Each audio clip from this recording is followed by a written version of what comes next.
जो कुलभूषण जाधव 15 साल से उस जेल में तड़प रहा है भारत का, उसको तो छुड़ाना चाहिए था। इस्तीफा देश के गृह मंत्री ने देना चाहिए, ये उनकी जिम्मेदारी है सर। सत्ता में हो या देश में दिखते नहीं, उखाड़ कर फेंक देते। सर सर सर नहीं सर, सरकार ने आपका समय समाप्त हो गया। मैंने बोला था आपको, लेकिन आप उलझे हुए थे। कर लिया। और इस्तीफा कौन देगा? जिम्मेदारी पंडित नेहरू देंगे? नहीं, पंडित नेहरू देंगे या प्रेसिडेंट ट्रम्प देंगे या जेडी वांस देंगे? कौन देंगे?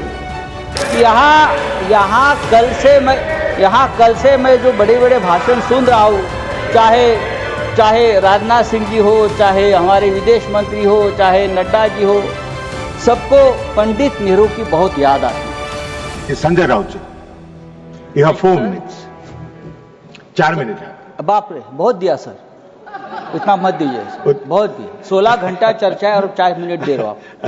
आपके पार्टी को जितना दिया आपने लिया होगा। पार्टी की बात छोड़ो, आपने ही मेरा दे रहे हैं सर। मैं बहुत संक्षिप्त में अपनी बात रखूंगा जी। पहलगांव में 26 लोगों की हत्या हो गई। कैसे? अब तक सरकार नहीं बता पा रही है। पूरा कश्मीर गृह मंत्रालय के अधीन है। 370 हटाने के बाद कश्मीर को केंद्र शासित प्रदेश बना दिया। वहाँ की पुलिस गृह मंत्रालय का आदेश का पालन करती है। पूरे कश्मीर में आर्म फोर्स एक्ट लगा दिया है। वहाँ के गवर्नर भी आपके हैं, बहुत मजबूत आदमी है। फिर भी हमला हुआ और हमलावर निकल गए। गवर्नर ने भी अपनी चूक मान्य की है कि ये चूक हो गई है, सुरक्षा में चूक हो गई है। अगर सुरक्षा में चूक हो गई है, 26 लोग मारे गए हैं, सिंदूर उजाड़ दिया है 26 हमारे माता भगिनों का, तो उसकी जिम्मेदारी कौन लेगा और इस्तीफा कौन देगा? जिम्मेदारी लेकर पंडित नेहरू देंगे? नहीं, पंडित नेहरू देंगे या प्रेसिडेंट ट्रम्प देंगे या जेडी वांस देंगे? कौन देंगे? इस्तीफा देश के गृह मंत्री ने देना चाहिए, ये उनकी जिम्मेदारी है सर।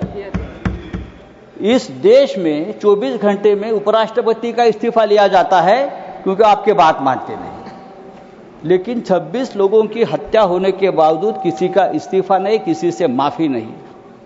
ये इस देश की स्थिति है। हमारे आदरणीय प्रधानमंत्री अपने आप को ईश्वर के अवतार मानते हैं, उनके भक्त उनको ईश्वर के अवतार मानते हैं। वो भी कहते हैं, उनका कहना है कि मैं समय से पहले समय को भांप लेता हूं, ये ईश्वर की कृपा है। तो क्या ये आतंकवादी पहलगांव में घुसकर 26 लोगों को मारने आने वाले हैं? ये आपने क्यों भांप नहीं लिया? ये हमारे सामने और देश के सामने सबसे बड़ा सवाल है।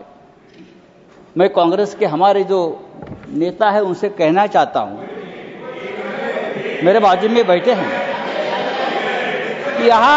यहाँ कल से मैं जो बड़े बड़े भाषण सुन रहा हूं, चाहे राजनाथ सिंह जी हो, चाहे हमारे विदेश मंत्री हो, चाहे नड्डा जी हो, सबको पंडित नेहरू की बहुत याद आती है। पंडित नेहरू हो, सरदार पटेल हो, भूतकाल में बहुत घूमते हैं आप लोग। पंडित नेहरू उन्हें सोने भी नहीं देते और जीने भी नहीं देते। सरदार पटेल की भी याद आती है। मेरा एक कहना है कि नेहरू तो महान थे, लेकिन सरदार पटेल को प्रधानमंत्री न बनाकर हमने एक ऐतिहासिक भूल की है। बात ऐसी है कि नेहरू साहब बहुत ही डेमोक्रेटिक आदमी थे, सरदार पटेल लौह पुरुष थे। अगर सरदार पटेल ऐसे नेता थे जिसने पहली बार आरएसएस पर प्रतिबंध लगाया था। अगर सरदार पटेल जीवित होते और 10 साल, तो ये लोग आज सामने दिखते भी नहीं। आरएसएस को पूरे आज प्रतिबंध लगा देते। समय समाप्त हो रहा है, उनकी विषय पर बोलिए। फेंक देते। समय समाप्त हो रहा है, विषय पर बोलिए। तो आपको पंडित नेहरू का आभार मानना चाहिए कि पंडित नेहरू की वजह से आप यहाँ बैठे हैं, राज कर रहे हो।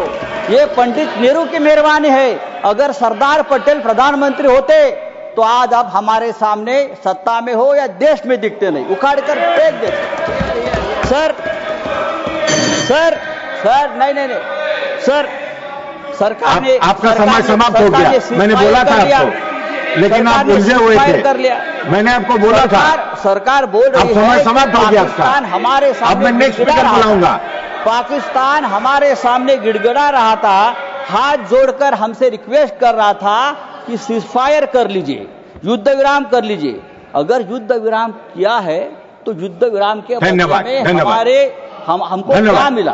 आप मुझे बताइए। बात तो पीओके पर होनी थी, क्या पीओके मिला? समाप्त कीजिए। धन्यवाद। कम से कम जो कुलभूषण जाधव 15 साल से उस जेल में तड़प रहा है भारत का, उसको तो छुड़ाना चाहिए था। एक बात करनी चाहिए थी, हमारा कुलभूषण जाधव स्पीकर बुला रहा हूं, संजय राउत साहब, अब सीनियर मेंबर है, 15 साल से तड़प रहा है, उसकी तो मांग होती। हमारे पास से मछुआरे शंकर राव सावन।